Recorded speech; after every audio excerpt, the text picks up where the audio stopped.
Okay, welcome back. Another episode of ShiftED podcast. Coming out of Montreal today. A bit of a chilly nip in the air, but I have Dean Shareski, who is going to warm our souls up with some educational thoughts and kind of look into the future a little bit of education as these shifting times keep evolving. Um, Dean is a speaker, an author, an avid podcaster as well. Has a great podcast out there, the Canadian Ed Leadership Show. Also, if you want to go back in time a bit, Outside the Classroom podcast as well.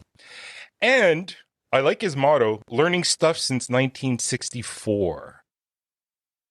Dean, tell us about what your big learning moments have been since 1964 to kind of Yeah, establish yourself a little bit and kind of tell the audience what your journey's been so far. sure. Yeah, just it's just a purely random number as you Okay. might guess. Um, I think the thing is, it's interesting when you talk to educators in terms of how they got to where they got. There's a lot of us who never dreamed that education was for us. Now, there's other people, great educators who, that's part of that's part of their heritage, right? Mom and dad was a teacher or principal or, and so they've continued that because and I think there's something beautiful about the fact of watching your parents Hmm. do something and saying, I want to do that too. I think that's a really wonderful testament to them and to your family, I guess. But that wasn't the case for me. My parents were, in fact, my dad's still alive. He's 92. He's got a grade 8 education. Okay. So it just wasn't something in my wheelhouse. Hmm. What was in my wheelhouse though, as a young person, was I really loved kids. Like I was the teenager who was, always we'd go to parties or whatever, and I would like just love hanging out with little ones. They were just funny, and maybe it reflected my own lack of maturity. I don't know. And even when I got married at a pretty early age, kind of discovered that was what I really loved to do. And then, at that time, even thinking about like the job market, and I had a lot of aspirations. I was actually thinking about journalism at one point in my career, which is kind of interesting because I still do a lot of writing, so that never really left me, that desire. But it really was thinking about, well, there aren't very many young men in general in elementary education, particularly in the primary grades. Very true. And that was really what I was interested in. And so that was, part of it. And so anyway, through a lot of different circumstances, decided that would be where I would start my journey. And so, yeah, my first 14 years in education was a classroom teacher teaching. I taught everything from kind of K to 8, but most of it was in that primary grades 1 and 2 Right. area. And I loved it. It was just, they just are, just such a gift every day. The mistake I made was I didn't write down all the things they said. Like every day I'd come home and it was like, you can't even believe what this kid said. It's just amazing. I have grandkids now, and now I sort of am reflecting on the fact, like, I should have been more attentive to writing all the stuff down because there was so That's much right. good stuff. But that's where it started. I don't know. That's It cool. keeps going from there, but that was the start of it. Well, and kind of a question about that is play seems to be so important in those younger years, right? Like 4, 5 year olds. I mean, it's how they start to develop. I mean, I push it all the way up until, 8, 9 years old. What happens in our schools when play is not understood? Like what the idea is. And it kind of connects a little bit to your book where you were talking about the joy, bringing joy and creating a culture of joy. And I think play connects to that a lot. What do you think the misunderstandings are that we have about play? Well, I think there's always there's a sense of urgency, and there's obviously a number of factors, but I think about number one, schools, and this is particularly even more emphasized in the US, but it's in Canada too, that schools' role of preparing kids for the workforce. And so that the urgency around that begins to shift farther and farther down towards those early years. And then there's always some kind of career, you know, uh, education, even as early as grade 5 or 6, which again, I'm not saying there's anything wrong with that, but you could see where that can lead to. So I think there's Right. that. I think there's also just anytime you add bureaucracy to something that's pretty natural. So one of my Mm, favorite books is the Book of Learning and Forgetting, mm, which really speaks to the idea that learning is a pretty natural thing. Like if we go back 300 years when there was no public education, people weren't stupid. right. People learned, right? Right. They learned by the company they kept. They learned by, mentoring. They learned through all this some of the very similar ways in which we see learning happen now. So I think we get away from the fact that it's actually kind of a natural thing. And I mean, Mm, there's so much research right now and has been around the role of play. right. And maybe this also goes back to me, you know, being somewhat having always had that childlike, that's how I like to learn. I like to horse around with stuff and play and make mistakes and sort of alleviate some of the seriousness that gets laden upon learning, that everything is this big urgent thing. Like just chill. Right. Like this is a wonderful time in our lives to find out that, oh, that was dumb. I shouldn't have done that. Mm, Or wow, I've learned something. I really like this. All of those kinds of opportunities. So I think there's just a lot of things that change. Like I think but a lot of it is just adding layers of bureaucracy, and people feel the need to structure things in order to make them feel good about yeah. whatever their job doing, whether that's ministries of education, district leadership, classroom teachers, parents. We all do it, sometimes with good intention, but I think we can see where maybe it's gone, in a direction that maybe it shouldn't. Yeah. I hear you on that. Like here in Quebec, anyway, our preschool program has shifted back to a heavy play base, where they want kids to have free play for like 2 hours a day, which again is, I think, amazing because, as you said, it's a natural process to discover yourself as a learner. Mm-hmm. It takes time and experiences and opportunities that you lay forth for them, but it'll just happen. Like Right. exactly what you said. Like we don't necessarily, we don't teach a bird how to sing. It just starts No, singing. but then there's at some point there's the weird cutoff, right? So we Mm, decide, oh, this is good for kindergartens, but and that was a realization that I had. So my first year in teaching first grade, and I was, just like a lot of teachers, I was just trying to survive and hang on, mm, and did what I was thought was right, which was put kids in rows or whatever. Like kindergarten, that's where you play. Grade one is like, let's get serious. And so I remember those first couple of years really trying to adopt to that and feeling like I was pushing kids and like this just mm, didn't feel right. But I didn't have the wherewithal to really understand like I don't think that's how this should go. And so it took me some time. And even after I'd finished my tenure in that grade level, I don't think I fully grasped that I needed to make this way more play based mm. than what I had even done. And again, at some point, right, there's almost like a harsh cutoff. So whether that's Right, after, I don't know, kindergarten, first grade, second, whatever it is, right. we still sometimes think, well, we push that aside. And I think that's a shame. Yeah, totally. Yeah, it's almost like preschool is seen as like this getting ready for school kind of like environment. And then once they're in grade one, I've heard many kids say too, like talking to, grade ones and twos, like, about play, so how's the play here in grade one? Like they just never get enough of it. Yeah. It's never enough. We have to sit at desks now and comply. Um, And we can yeah, add to the fact that in our society today, we see kids struggle with socialization and play. And it's because once they're at home, there's that much more structure, right? Like they're going off to dance and hockey and everything else, which right, again, those are awesome things. But, unlike probably you and I in our childhood, where there was just a lot more free time.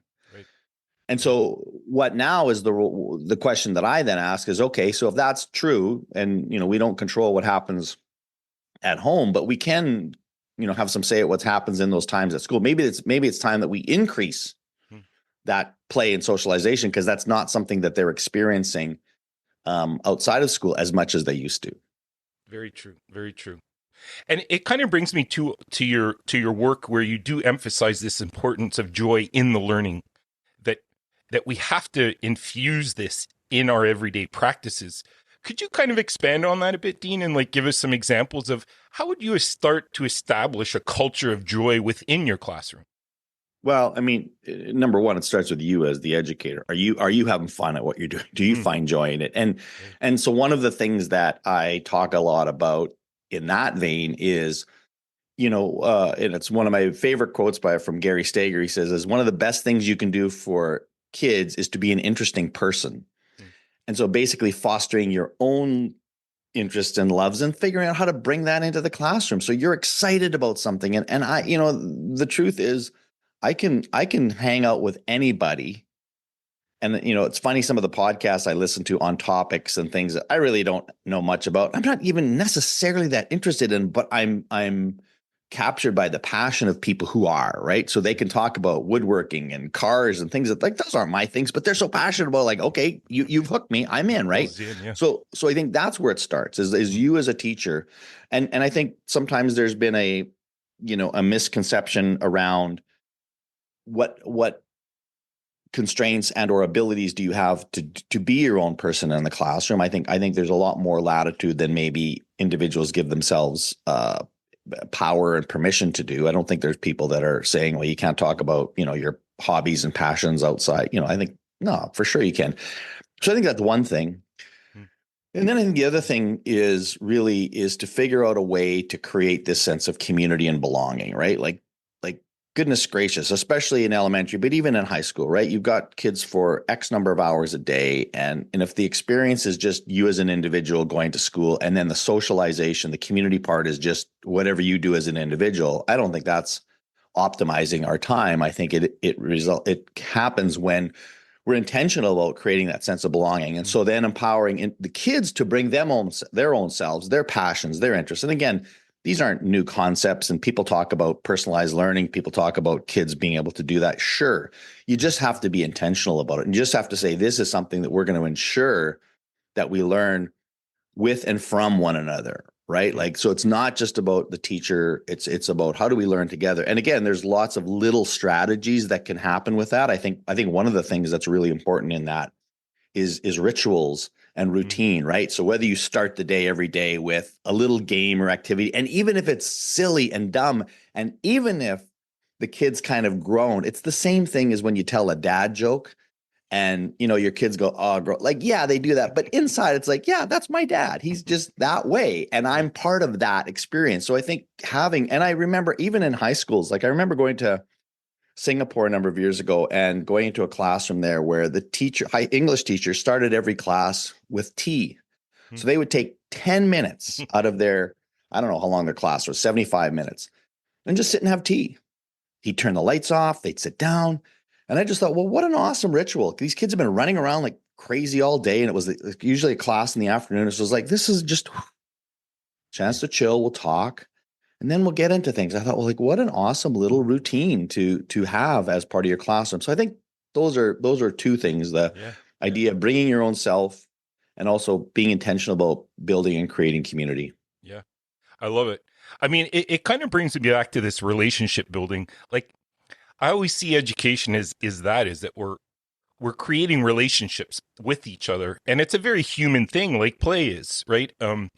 Like all of these natural things that we just are inclined to, and taking advantage of those that happen. And I was looking at one of your presentations where you talked about the classrooms of the future, and I found a quote from there which I thought was really interesting, where you said Bloom stuff until you can't have Bloom stuff until you take care of the Maslow stuff.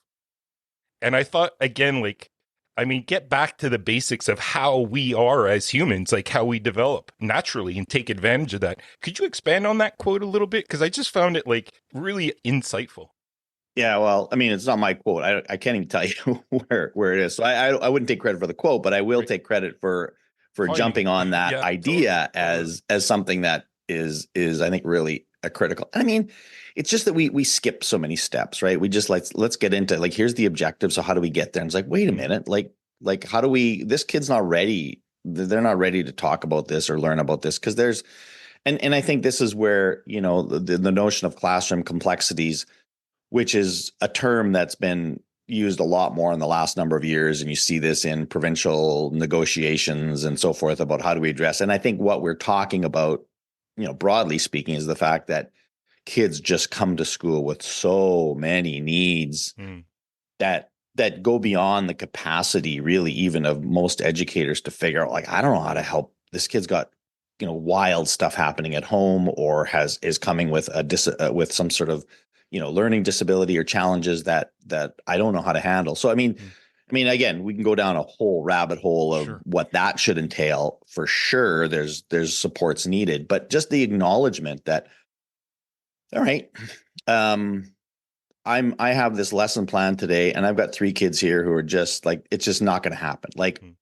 and I remember as a teacher fighting that, and I'm gonna make you learn this whether you're ready to or not, and that was just a poor choice on my part. So I think part of that is just acknowledging that maybe not everybody's there. Mm. And I think where I believe I struggle with, but I believe is important, is like the invitation to learn. So learning is an invitation. So I'm going to create put out the smorgasbord of opportunity and learning and invite you to come to the table, knowing that maybe not everybody's there. So I get who I get there. And I know that, okay, there's 3 of them that they're just not there today. Okay. So what else? They're not coming to the smorgasbord. What could I bring them? Could I bring them a bowl of soup or something that might pique their interest? And they might not eat the whole thing, but they'll get something. And I think, Mm. again, I'm simplifying something that's really, really challenging, complex, but at least in my mind, I think I give myself permission to know that maybe not every kid is in a position to learn today or in this space. And Mm. that's not necessarily on me. It's not necessarily on them. It's just the way that it is. And how might we go about figuring out a way to help them, right? And again, once you've sort of laid that foundation of acknowledgement, then yeah, okay, so who can support me in this, and what else do I need? I don't have the capacity Right. or the bandwidth, the knowledge to be able to solve this, but maybe others could. And so again, just sort of piggies back on the idea of community more broadly than just in a classroom, but in a school or a school district where I know people can have my back and say, like, I don't know, I got a challenge here, so I need some help. And Right. and hopefully you work someplace where people are willing and able to help you. Absolutely. It's interesting. I was talking with my team yesterday, and we were talking a lot about AI. I mean, it's such a hot topic now, and kind of like how that could help and assist teachers as well. And we were looking at the idea of chatbots that are subject specific, or cross curricular, or like just to spark ideas sometimes. And it's such a big topic, but what's your feeling about AI, and maybe some of the misconceptions that are out there about what it can actually do for us in education to make our lives easier and to Sure. support the kids in a better way? Well, I mean, that's been my world really for the last year and a half. Right. So I feel pretty strongly about how and what, at least having the conversation about it. And what I'll say Hmm. right off the bat is I am very much on the fence of this, Okay. in that I don't ever advocate, hey, this is going to revolutionize, transform all the kinds of hyperbole that people throw at it. I'm not quite there yet. Maybe I will never get there. And I'm very much aware, because when you start down that road, Hmm. where my mind goes immediately, and I realize that's not exactly what you're suggesting, but I think about some of the recent news around the Eliza effect and anthropomorphism of these bots, where kids are seeing them as humans, and all of the really, really bad outcomes that happen from that. So I start with sort of Mm. just acknowledging there's dangers in this, Yes. and am working and will continue to work to at least be literate among that, because whether or not you use that chat bot in your classroom or not, those kids are using it in Snapchat and other tools. And so they need adults, and they need wise people that can help them navigate that. Right. But I think Leon Furzy says that we need to teach kids the dangers and the challenges that come with these things, that they are inherently unsafe, and yet to teach them how to use it anyway. Right. Right? Like Yeah. it's kind of that dichotomy. And I mean, I know it almost sounds, like it doesn't even make sense. Like, these are dangerous, but yet you're still going to use them. And the answer is yes, because there are ways that they can make a difference. And I mean, you and I both, having, utilized these tools in agents in certain ways have already seen like, oh, there's a lot of benefit here. Hmm. We just have to tread super, super carefully. But and really begin to have, I think part of it is, and again, I think we look back at what happened with social media and kind of how that didn't go well. And a lot of us, including myself, saw social media when in the early days as, wow, what a way to democratize learning and so many things. Everybody had a voice, and that's the good news. Everybody had a voice. The bad news is everybody had a voice.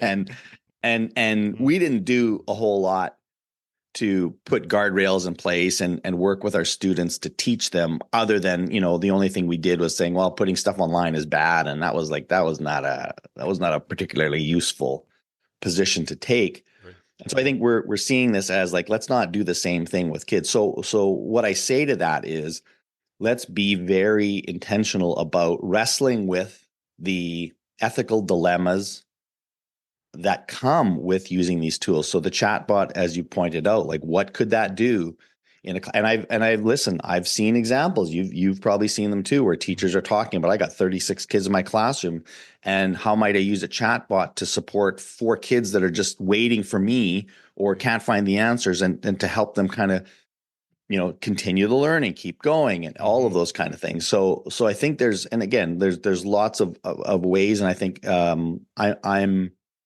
confident with thoughtful and caring teachers to implement this in very, very targeted, specific ways, not opening up the gates and saying, all right, let's go, let's throw it out here. But like, let's look at things really, really carefully, and try certain things, and analyze whether or not that was good. So, and I'll give you an example. So I just finished teaching a grad class this semester.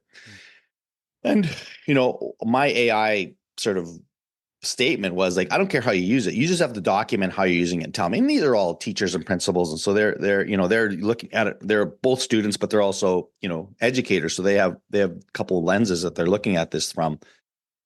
And, there was a point where they were submitting some initial,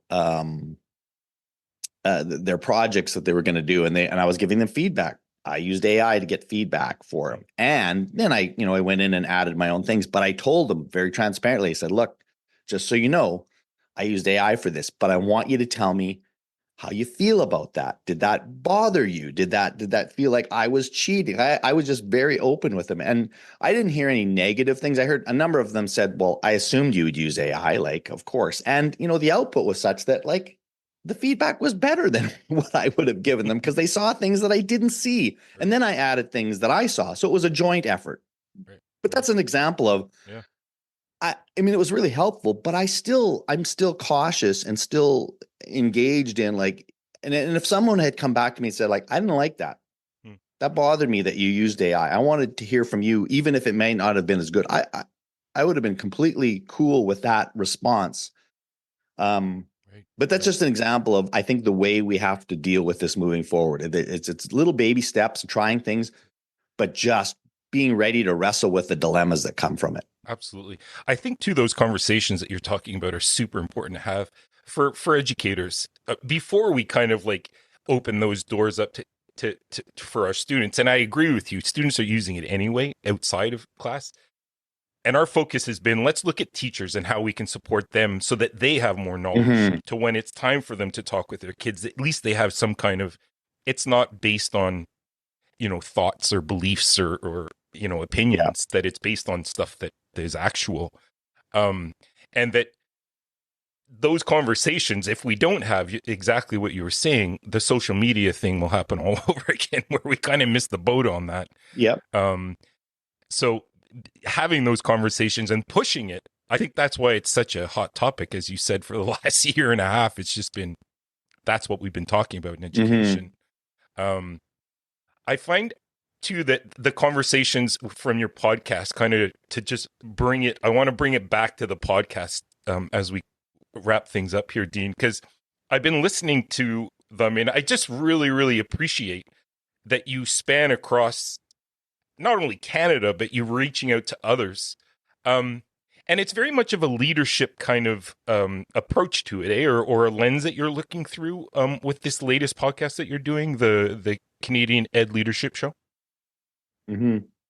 What have been your kind of like greatest surprises about this podcast? I think you're at 70 some odd episodes as well, right? Like it's Yeah, just about. I can't remember 69 or 70. Yeah. amazing.